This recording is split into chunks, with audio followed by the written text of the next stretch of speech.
ختم نبوت پاکستان کے مرکزی رہنما اور جمعیت علماء پاکستان صوبہ سندھ کے سینئر رائے صدر مولانا شفیق احمد قادری سے کہ تشریف لائیں اور موضوع پر اظہار خیال فرمائیں. نعروں سے استقبال کیجیے. نعرہ تکبیر، نعرہ رسالت. اصل میں مفتی اعظم کا یہ فرمان اس لیے تھا کہ آپ صرف نعرے نہ لگائیں اور کچھ بھی کریں. تو آپ کی نیت اور کچھ کرنے کی ہے تو پھر نعرے لگا لیں. نعرہ تکبیر، نعرہ رسالت، تاجدار ختم نبوت، تاجدار ختم نبوت.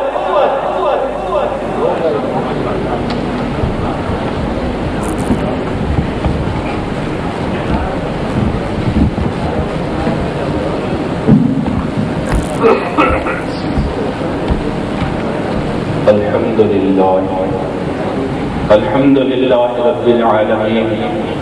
والصلاة والسلام على خاتم الأنبياء والمرسلين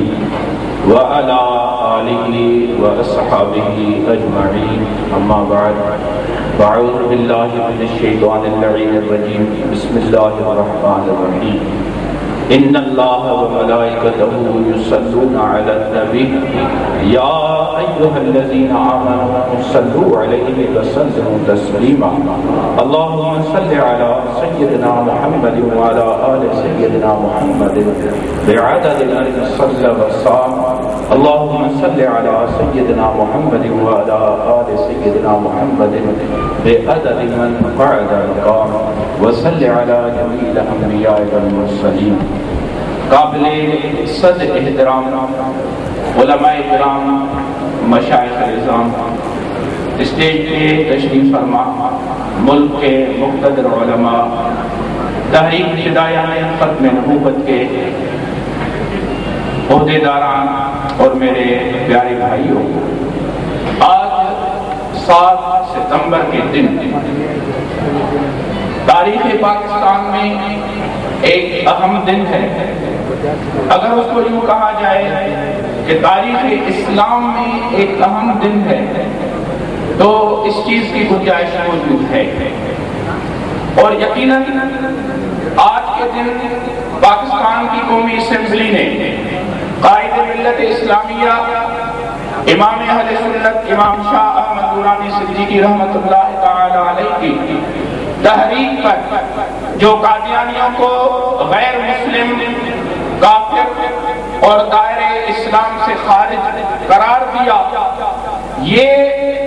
پوری کی پوری حضرت قائد ملت اسلامیہ علامہ شاہ احمد درانی صدیقی رحمۃ اللہ تعالی علیہ کی جدوجہد تھی اور ان کا نتیجہ تھا. ملتان سے مکتبہ امدادیہ ملتان دیوبندیوں کا ادارہ ہے، اس سے شائع کردہ کتاب مارکیٹ میں موجود ہے جس کا نام ہے قادیانی فتنہ اور ملت اسلامیہ کا موقف. اس میں بھٹو صاحب کی وہ تقریر جب مرزا ناصر اپنے بیانات کو مکمل کر چکا اور جرح بھی اس کے اوپر مکمل ہو چکی، جب دونوں طرف سے مسلمانوں کی طرف سے اور قادیانوں کی طرف سے جب باتیں اور دلائل مکمل ہوئے تو آخری خطاب اسمبلی میں جو بھٹو صاحب نے کیا تھا اس خطاب کو اس کتاب کے اندر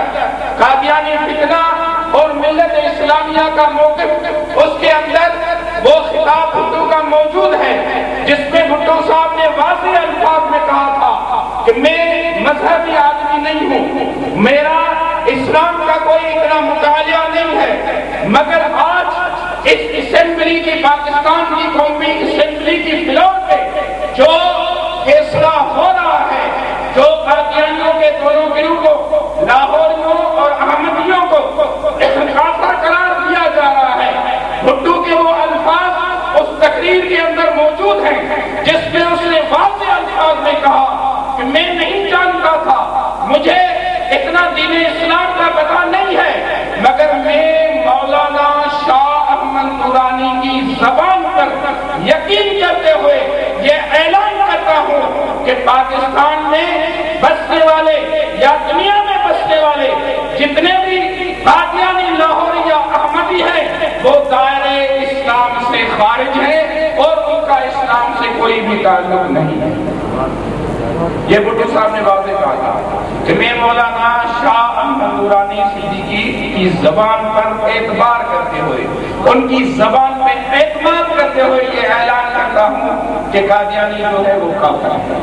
حضرت قائد اہل سنت کی اس ایمان افروز جدوجہد پہ، اس ایمان افروز کوششوں کی وجہ سے آج امت مسلمہ قادیانیوں کے فتنے سے محفوظ ہو چکی ہے، مگر وہ کام ختم نہیں ہوا، اس کام کو اینڈ پہ نہیں پہنچایا گیا۔ وہ قادیانی فتنہ اپنے اندر کئی زہر لے کے مسلمانوں کے اندر سرایت کرنے کی کوشش کر رہا ہے۔ آج ہمیں بھی اس امام نورانی کے مشن پر،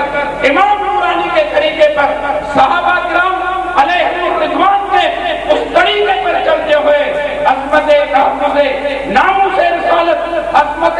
تحفظ عقیدہ ختم نبوت کے لیے ہمیں وہی صحابہ کرام کے ایمان کو بیدار کرنے کی ضرورت ہے کہ جب سیدنا صدیق اکبر رضی اللہ تعالی عنہ نے مسلمان قصاب کے مقابلے کے لیے مسلمانوں کے لشکر کو روانہ کیا، مدینہ طیبہ خالی ہو چکا تھا۔ بعض لوگوں نے کہا کہ حضرت آپ سب کو جیسے اسامہ میں بھی بھیج رہے ہیں، مسلمان قصاب کے مقابلے کے لیے بھی بہت بھیج رہے ہیں، اور جو زکات کے منکرین ہیں ان کے لیے بھی آپ لوگوں کو مدینہ طیبہ سے بھیج رہے ہیں۔ مدینہ طیبہ تو خالی ہو چکا ہے، ایسا نہ ہو تو منافقین اور مرتدین مدینہ طیبہ حملہ کر دیں۔ آپ نے فرمایا کہ اگر مدینہ طیبہ کی گلیوں میں امہات المومنین کو کتے گھسیٹتے پھریں گے، پھر بھی میں رسول اللہ صلی اللہ علیہ وسلم کے ختم نبوت کے منکر کے لیے کوئی اپنی دل میں نرمی کی گنجائش نہیں رکھوں گا، اور میدان میں اس کے ساتھ مقابلہ کرنے کے لیے مسلمانوں کو جانا پڑے گا۔ کوئی مصلحت رسول اللہ صلی اللہ علیہ وسلم کی ذات گرامی کے معاملے میں مسلمان کو کسی مصلحت کا شکار نہیں ہونا ہے۔ اگر جس دن مسلمان نبی سردار علیہ السلام کے معاملات میں مصلحت کا شکار ہو گیا، اس دن اس کا ایمان دل سے نکل گیا۔ اللہ سے، اللہ کے محبوب کی محبت کی دعا ضرور کرنی چاہیے،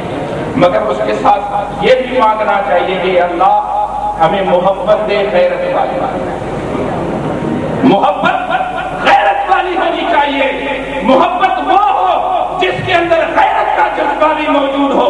اگر محبت ہے اور غیرت نہیں ہے تو اللہ کے محبوب نے فرمایا کہ اللہ بے غیرت کی نماز کو بھی قبول نہیں کرتا، اللہ بے غیرت کے حج کو بھی قبول نہیں کرتا، اللہ بے غیرت کے روزوں کو بھی قبول نہیں کرتا، اللہ بے غیرت کے قرآن کی تلاوت کو بھی قبول نہیں کرتا۔ میرے بھائی، اللہ ہمیں محبت رسول دے، مگر وہ محبت رسول ہو جس کے اندر غیرت موجود ہو،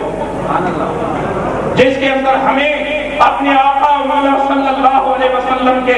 نام پر اپنے جان کو قربان کرنے کا جذبہ موجود ہو۔ اگر یہ جذبہ نہیں ہے، اگر ہم مصلحت کا شکار ہو گئے، اگر ہم پیچھے ہٹ گئے، تو ایسی محبت کی ضرورت نہیں ہے۔ ایسی محبت کی دعا مت مانگا کرے، ایسی محبت نہ دنیا بھیجو وہ اس کے پاس سفیر بن کے جائے، اس کو سمجھائے۔ اگر وہ ایمان لے آتا ہے تو ٹھیک ہے، اگر نہیں لاتا تو پھر اس سے جنگ کا آغاز کیا جائے گا۔ آپ نے فرمایا کون ہے جو مسلمان قصاب کے پاس جا کر اس کو اسلام کی دعوت دے؟ وہ مسلمان کے پاس جانا اپنی جان پہ کھیلنا تھا، پتا تھا کہ جو اس کے پاس جائے گا وہ زندہ واپس نہیں آئے گا، یہ سب کو پتا تھا۔ ایک نہیں، سب کھڑے ہوئے، ایک آدمی کھڑا ہوا لشکر اسلام میں سے، سب کھڑے ہو گئے، کہا ہم جا رہے ہیں اس کو پیغام اسلام دینے کے لیے، ہم جا رہے ہیں پیغام اسلام دینے کے لیے۔ میرے بھائی، یہ فدایان ختم نبوت کی صرف ذمہ داری نہیں ہے، یہ جمعیت علماء پاکستان کی صرف ذمہ داری نہیں ہے، بلکہ ہر سنی جس تحریک، جس تنظیم میں کام کر رہا ہے، آج اس کو غیرت ایمانی کا مظاہرہ کرتے ہوئے ان فتنوں کے مقابلے کے لیے اس کو میدان میں نکلنا ہوگا۔ اگر نہیں نکلے گا تو اس کے ایمان کا خود ذمہ دار ہے۔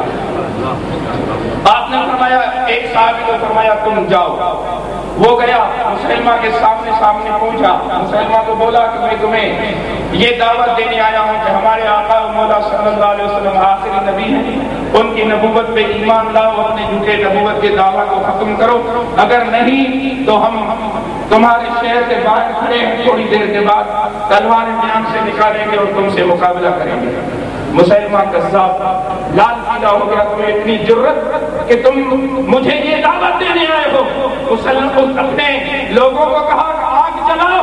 اور آگ جلا کر اس کو آگ میں جلا دو، اس کو پتہ چلے کہ میرے نبوت کا انکار کرنے والا اور محمد صلی اللہ علیہ وسلم کے نبوت کی بات کرنے والے کا انجام ہمارے پاس کیا ہوتا ہے۔ جب انہوں نے آگ جلائی، سیدنا ابراہیم علیہ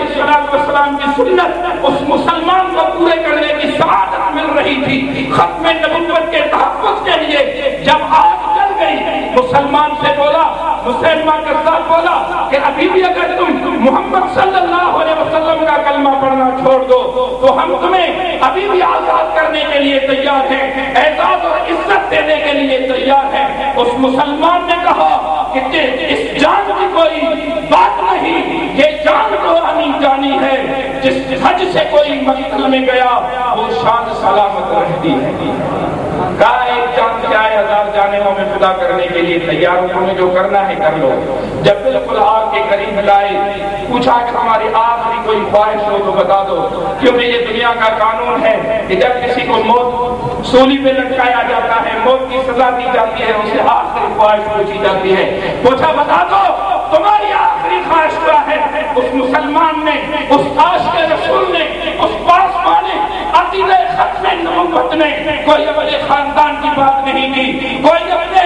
زندگی کی بات نہیں کی، اس نے کہا ایک ہی خواہش ہے، وہ یہ ہے کہ جب تم مجھے آگ میں جلا دو اور جب میرے جسم جل جائے اور جو جسم کی راکھ بنے اس میری راکھ کو اٹھا لینا اور مدینہ طیبہ کی طرف ہوا میں اڑا دینا، یہ ہوا میرے آقا کے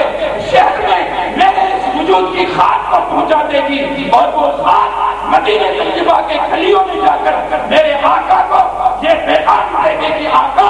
آپ کے غلام ابھی بھی آپ کے اوپر اپنی جان کو قربان کرنے کے لیے تیار ہے۔ میرے بھائی آج بھی اسی جذبے کی ضرورت ہے، آج بھی اسی غیرت ایمانی کی ضرورت ہے، آج بھی اسی طرح عقیدہ ختم نبوت کے لیے سنیوں کو خیروں سے کچھ بھی نہیں ہوگا، انہوں نے مال بٹورا ہے۔ کل تک جو مولوی آپ کے کراچی کے شہر میں بسوں میں سفر کرتے تھے، لوکل بسوں میں 5 روپے کرایہ دے کر جاتے تھے، آج وہ 30-30 کروڑ روپے کی لینڈ کروزر میں گھوم رہے ہیں۔ انہوں نے ختم نبوت کے نام پہ مال بنایا ہے، اور سنیوں نے مال نہیں بنایا کیونکہ ہمارے قائد نے اس سودا نہیں دیا۔ سنیوں کو اپنے آقا مولا صلی اللہ علیہ وآلہ وسلم سے بلا مشروط، بلا کسی قیمت کے، کیونکہ قیمت اللہ نے ہمیں اس کے بدلے میں جنت دے دی ہے، اس دنیا کے قیمت کی کوئی حیثیت نہیں۔ ہمیں آگے بڑھ کے تحفظ نام سے رسالت، تحفظ عقیدہ ختم نبوت کے لیے مجاہدانہ کردار کے ادا کرنے کی ضرورت ہے۔ اللہ